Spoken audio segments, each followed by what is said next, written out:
دن کا آغاز غذائیت سے بھرپور ناشتے کے ساتھ حسینی تلبینہ جو بنا ہوا ہے 100% پیور انگریڈینٹ کے ساتھ، جس میں کسی بھی آرٹیفیشل فلیور کا یوز نہیں کیا گیا ہے۔ اپنے شہر میں ایجنسی حاصل کرنے کے لیے آج اس نمبر پر رابطہ کریں۔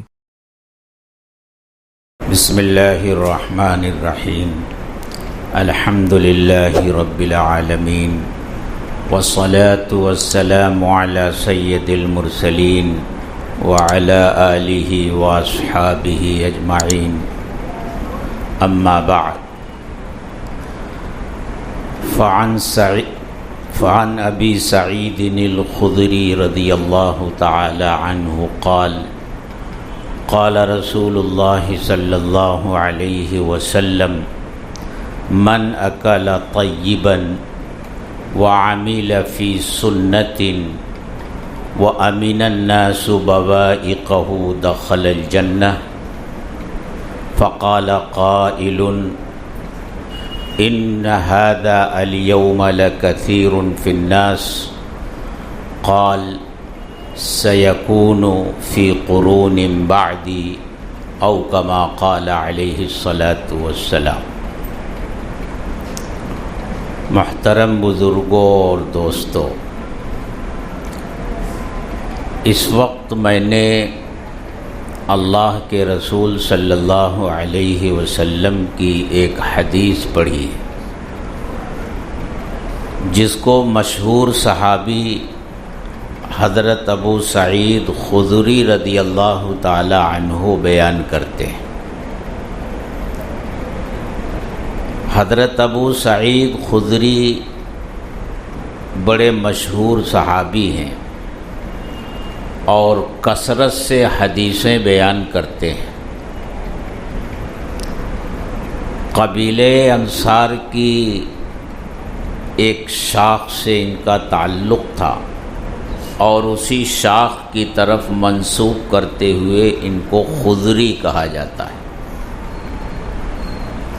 وہ بیان فرماتے ہیں کہ اللہ کے رسول صلی اللہ علیہ وسلم نے ارشاد فرمایا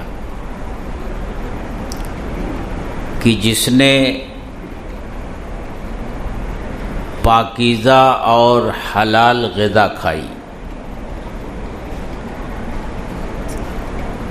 اور اس کا ہر قول اور ہر فعل سنت کے مطابق رہا اور لوگ اس کی شرارتوں سے، اس کی طرف سے آنے والی مصیبتوں سے، اس کی ایذا رسانیوں سے محفوظ رہے، دخل الجنہ، تو وہ شخص جنت میں داخل ہوگا۔ یعنی جس شخص کے اندر یہ تین چیزیں آ گئیں کہ وہ حلال اور پاکیزہ رزق تلاش کرتا ہے اور کھاتا ہے، اور اس کا ہر قول، ہر فعل اور عمل سنت کے مطابق ہوتا ہے، اور خاص بات یہ ہوتی ہے کہ لوگ اس کے شر سے، اس کی شرارت سے، اس کی فتنہ انگیزیوں سے، اس کی طرف سے پہنچنے والی تکلیفوں سے محفوظ رہتے ہیں۔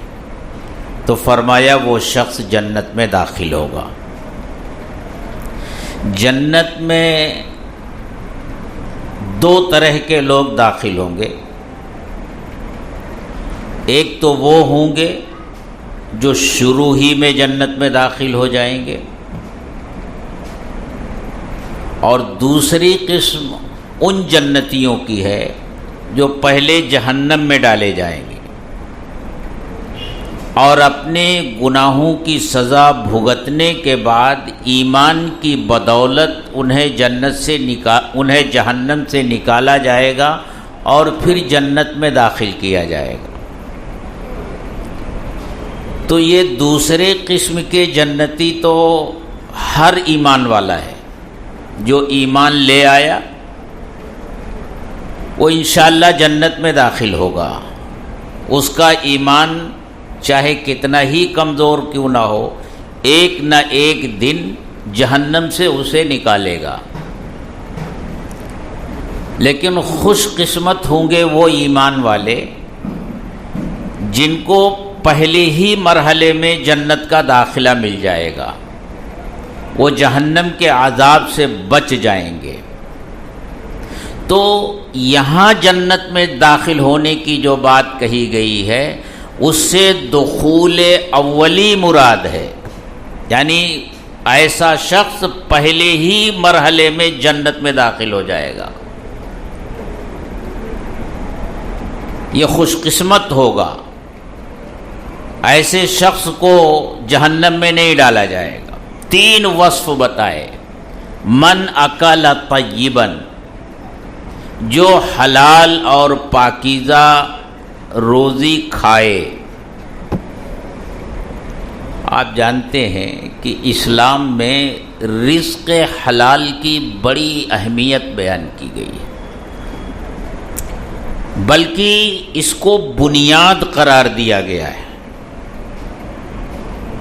اگر رزق حلال نہ ہو تو نہ کوئی عبادت مقبول ہوتی ہے اور نہ کوئی دعا مستجاب ہوتی ہے، نہ دعا سنی جاتی ہے اور نہ عبادت مقبول ہوتی ہے۔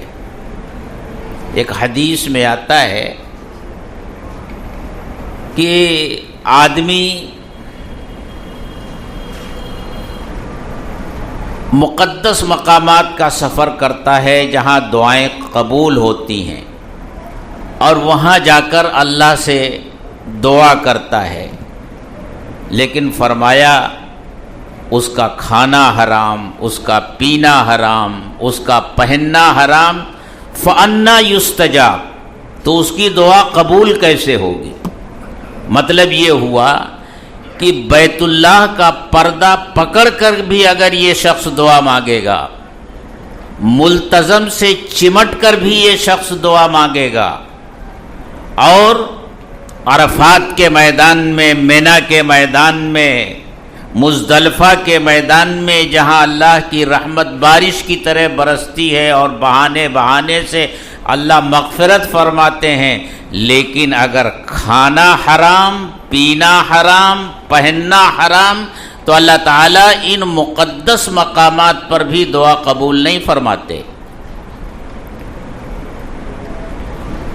واقعہ آپ نے سنا ہے، بڑا مشہور واقعہ ہے کہ اس امت کا ظالم ترین شخص حجاج بن یوسف، جب اسے بصرہ کا گورنر بنایا گیا اور وہ بصرہ پہنچا تو اس کو بتایا گیا کہ یہاں ایسے لوگوں کی ایک جماعت ہے کہ وہ جو بھی دعا کرتے ہیں اللہ قبول کر لیتا ہے، اور جب کوئی ظالم حاکم بصرہ بھیجا جاتا ہے تو وہ اس کے بارے میں وہ بد دعا کرتے ہیں اور اس کو برطرف کر دیا جاتا ہے۔ تو حجاج بن یوسف نے ان کے نام اور پتے معلوم کیے اور ان کو دعوت دی، اور ان کے سامنے کھانا رکھا، اور جب سب وہ کھانے سے فارغ ہو گئے تو اس نے کہا اللہ کا شکر ہے کہ میں ان سب کی بد دعا سے محفوظ ہو گیا، کیونکہ ان کے پیٹ میں حرام مال چلا گیا، اب ان کی دعا قبول نہیں ہوگی۔ تو دعائیں بھی اللہ تعالیٰ قبول نہیں فرماتے جس کی روزی حرام ہو۔ یہی وجہ ہے کہ صحابہ کرام کی زندگیوں کو دیکھ کر یہ پتہ چلتا ہے کہ انہیں اس کا کس قدر اہتمام تھا۔ ایک مرتبہ حضرت ابو بکر صدیق رضی اللہ تعالی عنہ کے غلام نے انہیں لا کر دودھ پیش کیا، اور انہوں نے وہ دودھ پی لیا، بھوکے تھے، دودھ پی لیا۔ پھر اس نے کہا کہ حضرت آپ تو ہمیشہ پوچھتے تھے کہ یہ چیز کہاں سے ملی، کیسے لائے، لیکن آج آپ نے نہیں پوچھا۔ تو کہا ہاں بتاؤ۔ اس نے کہا زمانے جاہلیت میں جادو منتر کرتا تھا. ایک آدمی کو میں نے کیا تھا اور اس نے مجھ کو کچھ نہیں دیا تھا. آج ادھر سے گزر رہا تھا تو اس نے مجھ کو اس کے بدلے میں یہ دودھ دیا تھا. حضرت ابو بکر صدیق رضی اللہ تعالی عنہ بے چین ہو گئے اور انہوں نے اسی وقت اپنی انگلی حلق میں ڈال کر قے کرنی چاہیے. جب قے نہیں ہوئی تو پانی منگا کر پانی پیتے رہے اور قے کرتے رہے، یہاں تک کہ جو کچھ دودھ پیا تھا اس کی قے فرما دی. اور آخر میں یہ فرمایا کہ اگر یہ دودھ میری جان کے ساتھ بھی نکلتا تو میں اسے ضرور نکالتا، کیونکہ میں نے اللہ کے رسول صلی اللہ علیہ وسلم کو یہ ارشاد فرماتے ہوئے سنا ہے کہ جو گوشت حرام غذا سے پرورش پاتا ہے اس کے لائق جہنم کی آگ ہے. اور یہ واقعہ تو میں نے آپ کو بارہا سنایا ہے کہ اللہ کے رسول صلی اللہ علیہ وسلم اپنے نواسے کے ساتھ تشریف لے جا رہے تھے. راستے میں ایک کھجور پڑی ہوئی تھی. نواسے نے وہ کھجور اٹھا کر اپنے منہ میں ڈال لی. اللہ کے رسول صلی اللہ علیہ وسلم نے فوراً اپنی انگلی نواسے کے منہ میں ڈال دی اور ان سے فرمایا کخ کخ، یعنی بیٹے اگل دو اگل دو. اور آپ نے اس وقت تک اپنی انگلی نواسے کے منہ سے نہیں نکالی جب تک انہوں نے وہ کھجور اپنے منہ سے اگل نہیں دی. پھر آپ نے ارشاد فرمایا بیٹے یہ صدقے کا مال ہے اور صدقے کا مال ہمارے لیے حلال نہیں ہے. اس قدر اہتمام آپ نے فرمایا اور صحابہ نے اس کا اہتمام فرمایا. اور ایک موقع پر تو آپ نے ارشاد فرمایا کہ اگر کسی شخص نے کوئی لباس تیار کیا اور اس لباس میں 40 درہم اس نے خرچ کیے اور ان 40 درہموں میں سے صرف 1 درہم حرام کمائی کا ہے تو وہ لباس پہن کر جتنی نمازیں پڑھے گا کوئی نماز اللہ تبارک و تعالی قبول نہیں فرمائیں گے. یہ ہے رزق حلال کی اہمیت. اللہ تعالی نے قرآن کریم میں اپنے رسولوں کو مخاطب کر کے ارشاد فرمایا یا ایھا الرسول کلوا من الطیبات، اے رسولو پاکیزہ اور حلال غذائیں کھاؤ.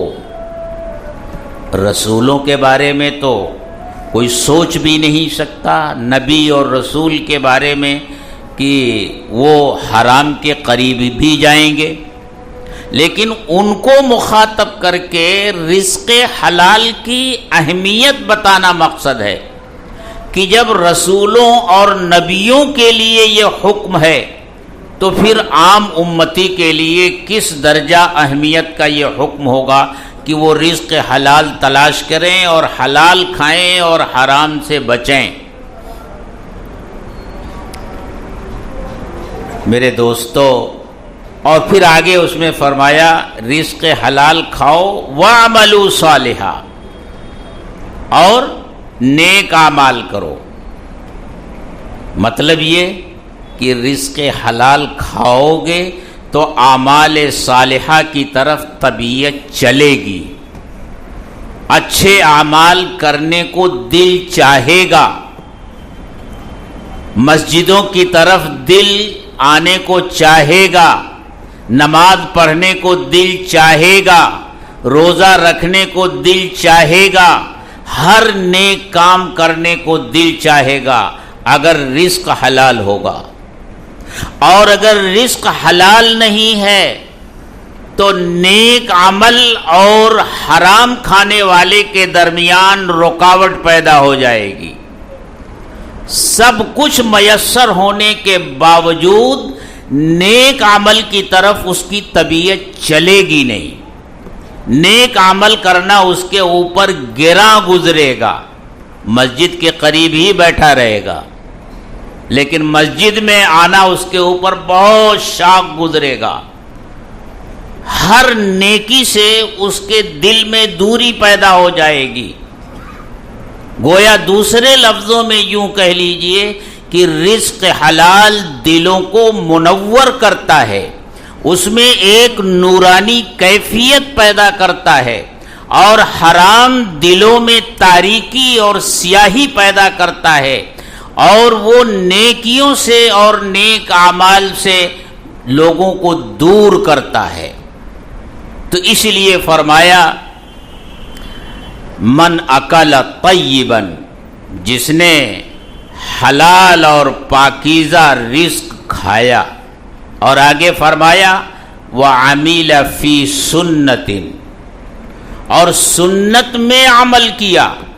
سنت میں عمل کرنے کا مطلب یہ ہے کہ اس کا ہر کام سنت کے موافق ہوا، اس کا سونا سنت کے موافق، اس کا جاگنا سنت کے موافق، اس کا چلنا پھرنا سنت کے موافق، اس کا کھانا سنت کے موافق، اس کا پینا سنت کے موافق، اس کا اپنی ضروریات زندگی پوری کرنا سنت کے مطابق، بیت الخلا جانا سنت کے موافق، بیت الخلا سے نکلنا سنت کے موافق، بستر پر سونا سنت کے موافق اور بستر سے اٹھنا سنت کے موافق، اس کی تجارت سنت کے موافق، اس کی ملازمت سنت کے موافق، اس کے معاملات سنت کے موافق، غرض ہے کہ اس کی زندگی کا ہر چھوٹا بڑا عمل سنت کے موافق ہے۔ یہ مطلب ہے من عمل فی سنتن کا،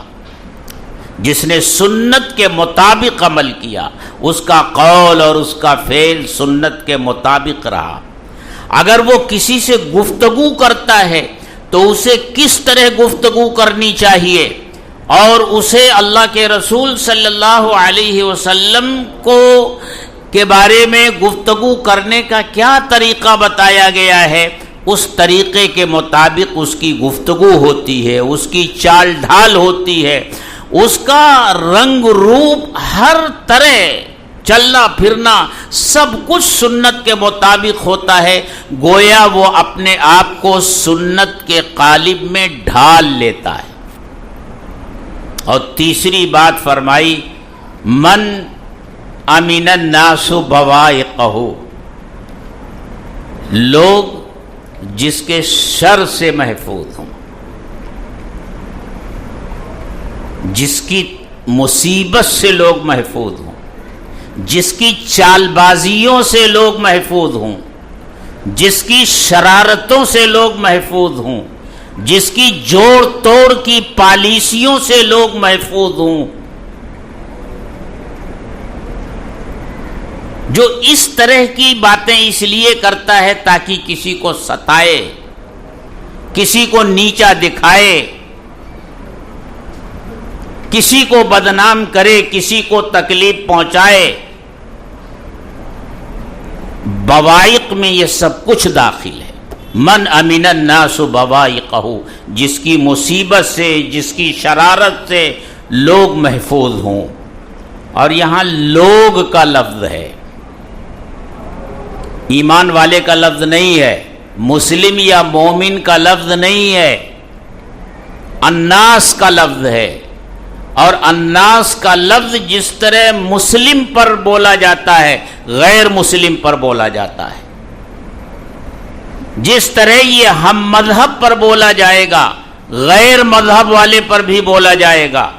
غرض ہے کہ جس کے شر سے لوگ محفوظ نہ ہوں، چاہے وہ ایمان والے ہوں یا ایمان والے نہ ہوں، جس کی شرارتیں اتنی بڑھی ہوئی ہوں، تو جس شخص کے اندر یہ تین صفات پیدا ہو جاتی ہیں تو اللہ کے رسول صلی اللہ علیہ وسلم نے ارشاد فرمایا دخل الجنہ، وہ جنت میں گویا داخل ہو گیا۔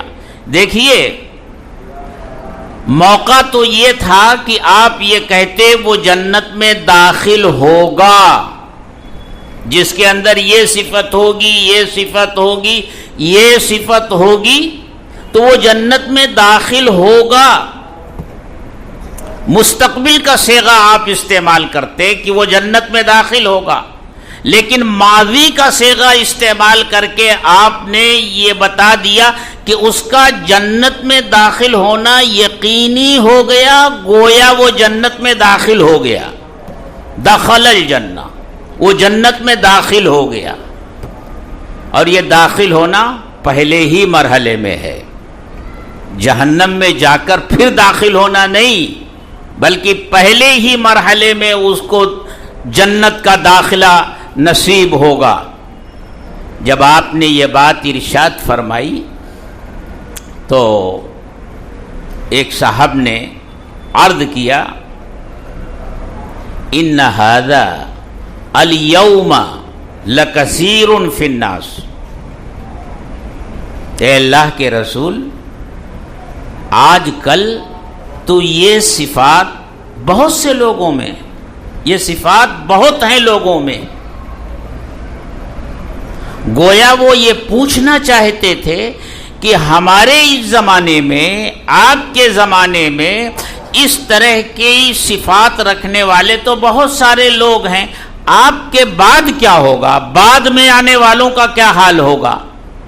کیا وہ بھی انہی خوبیوں کے حامل ہوں گے یا یہ خوبیاں ان میں موجود نہیں رہیں گی؟ تو آپ نے ارشاد فرمایا سیکون فی قرون بعدی، مایوس ہونے کی ضرورت نہیں ہے، میری امت میں بھی بعد کے زمانوں میں ایسے لوگ رہیں گے۔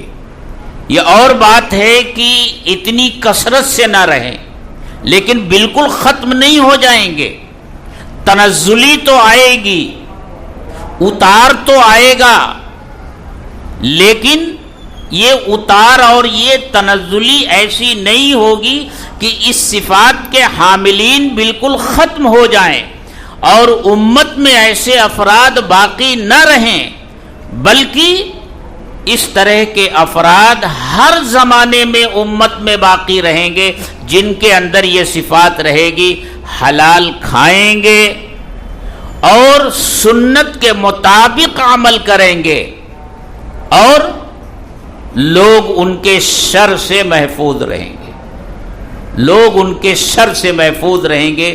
وہ لوگوں میں محبتیں بانٹیں گے، نفرت کے پرچارک نہیں بنیں گے، وہ لوگوں کے درمیان عداوتیں نہیں پیدا کریں گے، وہ دشمنیوں کو ہوا نہیں دیں گے، وہ اختلافات کے بیج نہیں بوئیں گے، بلکہ وہ تو اختلافات کو ختم کرنے کی کوشش کریں گے، دشمنیوں کو ختم کرانے کی کوشش کریں گے، وہ محبت کے چراغ جلائیں گے، وہ نفرت کی ہر چنگاری کو بجھانے والے ہوں گے۔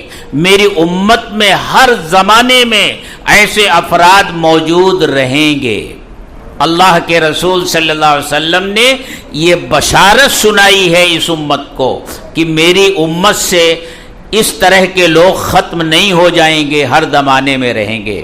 اور میرے دوستو، اگر آپ تلاش کریں گے اور نظر دوڑائیں گے تو ہر زمانے میں اس امت کے اندر ایسے افراد آپ کو مل جائیں گے جن کے ہاں رزق حلال کا اہتمام کتنا ہوتا ہے، اور ان کی زندگی کا ایک ایک عمل سنت کے مطابق ہوتا ہے، اور پھر وہ لوگوں کے لیے سراپا محبت ہوتے ہیں، ان کی لوگ انہیں تکلیفیں پہنچاتے ہیں، لیکن ان کی طرف سے کسی کو بھی کسی درجے کی کوئی معمولی سی بھی تکلیف نہیں پہنچتی۔ امت میں ہمیشہ اس طرح کے افراد موجود رہے۔ ہم نے اپنے بزرگوں سے ایک واقعہ سنا ہے، دارالعلوم دیوبند کے پہلے صدر المدرسین حضرت مولانا محمد یعقوب صاحب نانوتوی رحمۃ اللہ علیہ، جن کے بارے میں کہا جاتا ہے کہ مادرزاد ولی تھے۔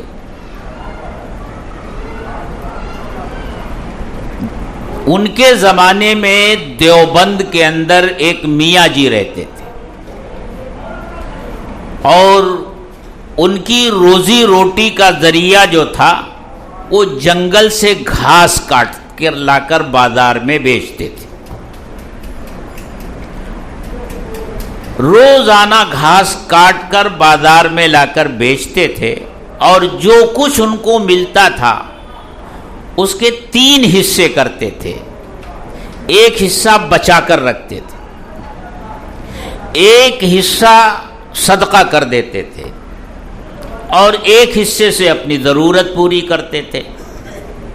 اس طرح سال بھر ان کا عمل چلتا رہتا تھا.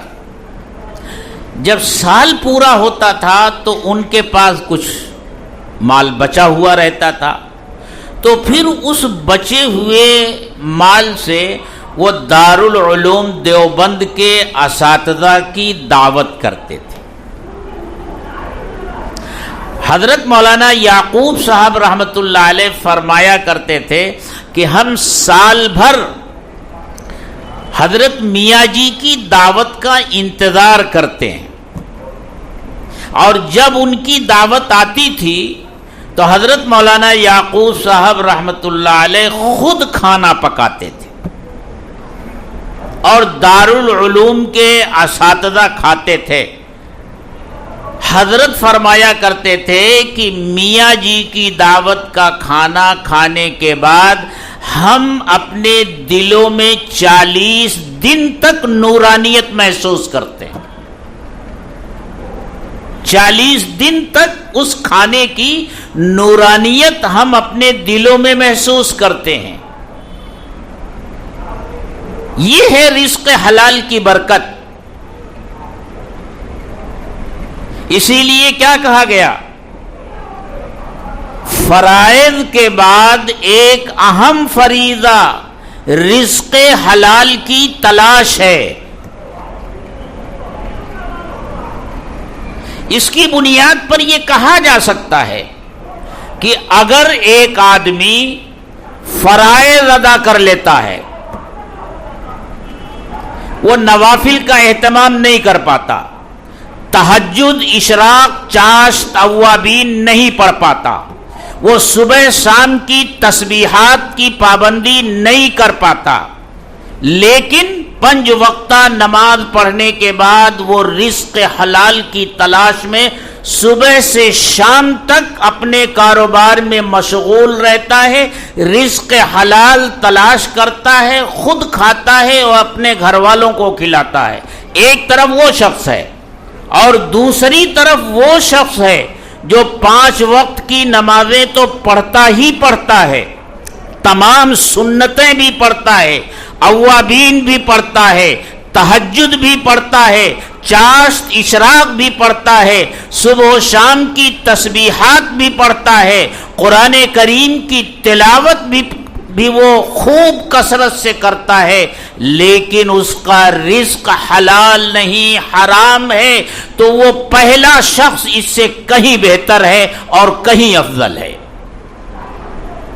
رزق حرام کے ساتھ یہ ساری عبادتیں رائگاں ہیں, نہ تسبیحات کام آئیں گی, نہ وظائف کام آئیں گے, نہ تہجد اشراق اور اوابین کام آئیں گے. بنیادی شرط رزق حلال ہے, اور ہمارے بزرگوں کے ہاں اس کا بڑا اہتمام رہا ہے.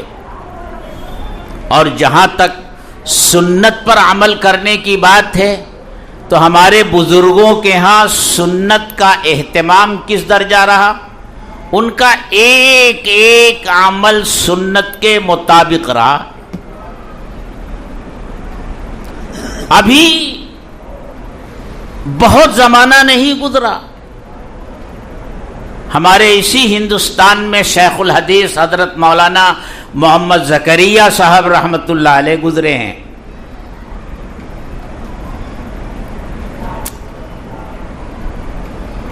ان کی زندگی میں سنتوں کا کس درجہ اہتمام تھا.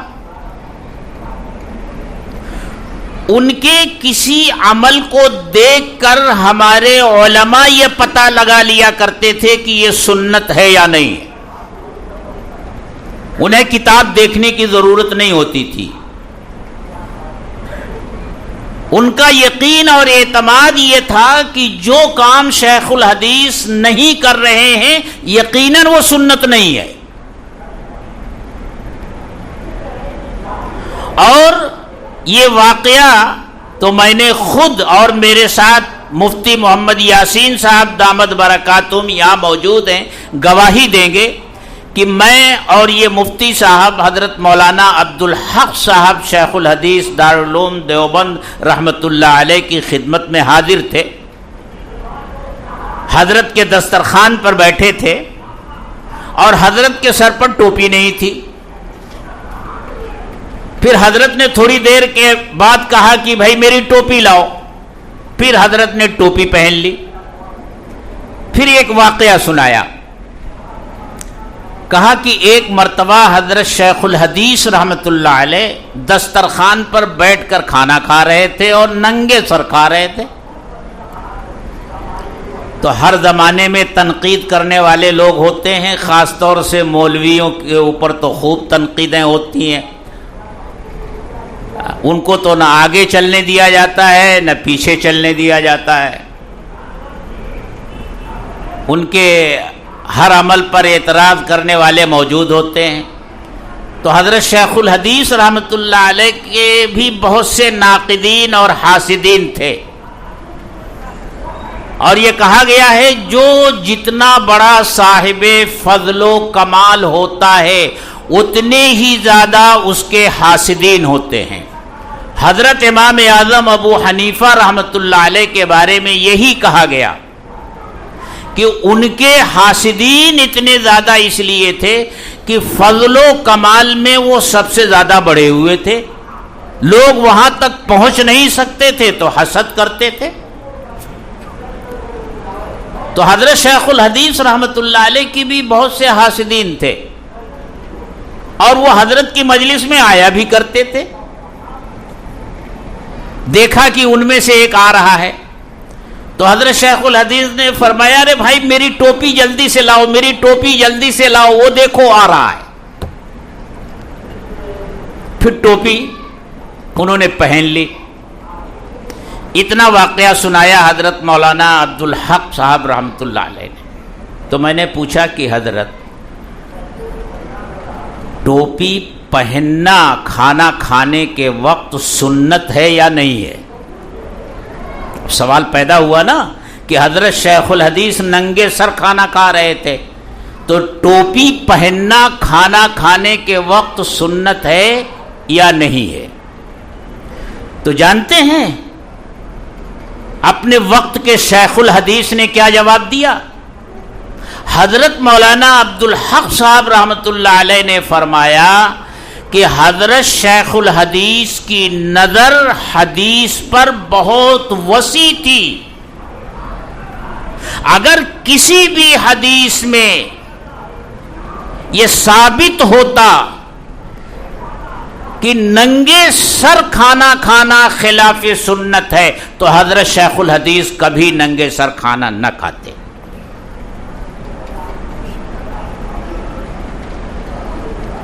ایسے ایسے اللہ کے ولی ہمارے ہندوستان میں گزرے ہیں کہ جن کے عمل کی بنیاد پر ہمارے بڑے یہ کہتے تھے کہ ان کے عمل کو دیکھ کر سمجھ لو کہ اگر وہ نہیں کر رہے ہیں تو یہ سنت ہے یا نہیں ہے. ایک مرتبہ حضرت گنگوہی رحمت اللہ علیہ مسجد سے نکل رہے تھے. لوگ تو پرکھتے ہیں نا، اور جوتا رکھا ہوا تھا. لوگوں نے کہا کہ دیکھیں حضرت کیسے دونوں سنتوں پر عمل کرتے ہیں. پہلی سنت تو یہ کہ مسجد سے نکلتے وقت بایاں پیر نکالنا چاہیے پہلے، کیونکہ اچھی جگہ سے نکل کر آدمی اس سے خراب جگہ میں جا رہا ہے. دنیا کی بہترین جگہ مسجدیں ہیں. جب اچھی جگہ سے نکل کر باہر جائے تو بایاں پیر پہلے وہ رکھے، اور جوتا پہنتے وقت پہلے داہنے پیر میں پہننا چاہیے. تو لوگوں نے کہا ذرا دیکھتے ہیں حضرت دونوں سنتوں پر کیسے عمل کرتے ہیں. تو لوگوں نے دیکھا کہ حضرت گنگوہی رحمت اللہ علیہ نے بایاں پیر نکال کر بائیں جوتے کے اوپر رکھ لیا اور پھر دایاں پیر نکال کر پہلے دائیں پیر میں جوتا پہنا اور پھر بائیں پیر میں جوتا پہنا.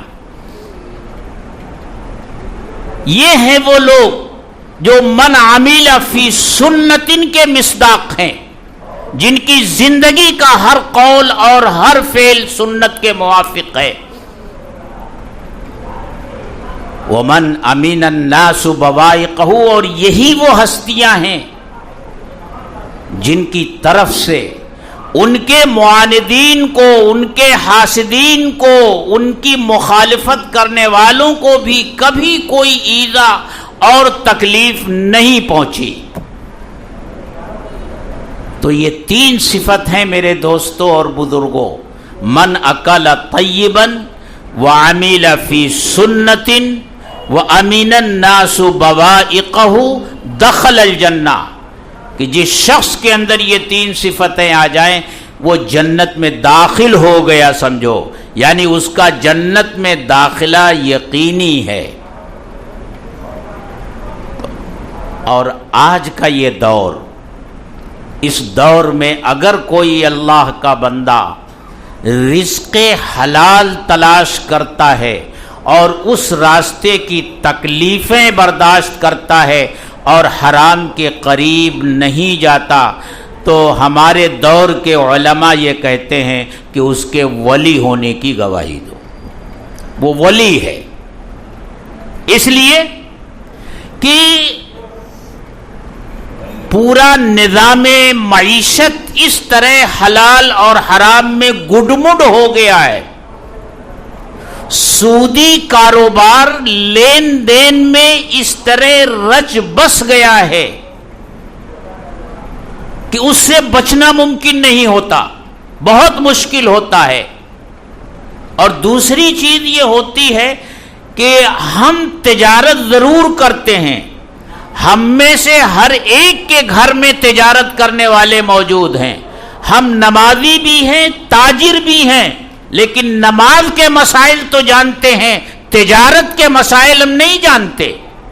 نماز میں کیا جائز ہے، کیا ناجائز ہے، کیا واجب ہے، کیا فرض ہے، کیا سنت ہے، کیا مستحب ہے، کیا ادب ہے، وہ تو جانتے ہیں، لیکن تجارت میں کیا جائز ہے، کیا ناجائز ہے، کس طرح سے بیچنا خریدنا جائز ہے اور کس طرح سے بیچنا خریدنا جائز نہیں ہے، نہ ہم جانتے ہیں اور نہ ہم کو جاننے کی فکر ہے، نہ اس کی کوئی اہمیت ہے ہماری نظر میں، جس کی وجہ سے نہ چاہتے ہوئے بھی حرام ہماری تجارت میں کبھی کبھی داخل ہو جاتا ہے. اس لیے اس دور میں حرام سے بچنا انتہائی مشکل ہو گیا ہے. اللہ کے رسول صلی اللہ علیہ وسلم نے ارشاد فرمایا تھا کہ ایک زمانہ آئے گا کہ دین پر عمل کرنا ایسا ہو جائے گا جیسے انگارے کے اوپر مٹھی بند کرنا، انگارہ رکھ کر کے اور مٹھی بند کر لی جائے انگارے کے اوپر، تو وہ کتنا دشوار، کتنا تکلیف دہ اور کتنا پر مشقت عمل ہے. اسی طرح دین پر عمل کرنا اتنا ہی مشکل ہو جائے گا. تو حالات ایسے ہو گئے ہیں، خاص طور سے معاملات، تجارت اور لین دین کے معاملات، اگر آپ اس کی گہرائی میں جائیں گے تب اندازہ ہوگا کہ سود کہاں کہاں سے آپ کی تجارت میں داخل ہو رہا ہے، اور نہ چاہتے ہوئے بھی آپ سودی کاروبار کرنے پر مجبور ہیں. اس لیے میرے دوستو، اس کا ہمیں اور آپ کو خیال رکھنا ہوگا. رزق حلال، سنت پر عمل، اور ہماری ذات سے کسی کو تکلیف نہ پہنچے. اللہ تعالی ہم سب کو اس پر عمل کی توفیق بخشے. وآخر دعوانا ان الحمدللہ رب العالمین. سید ولد آدم خیر الانام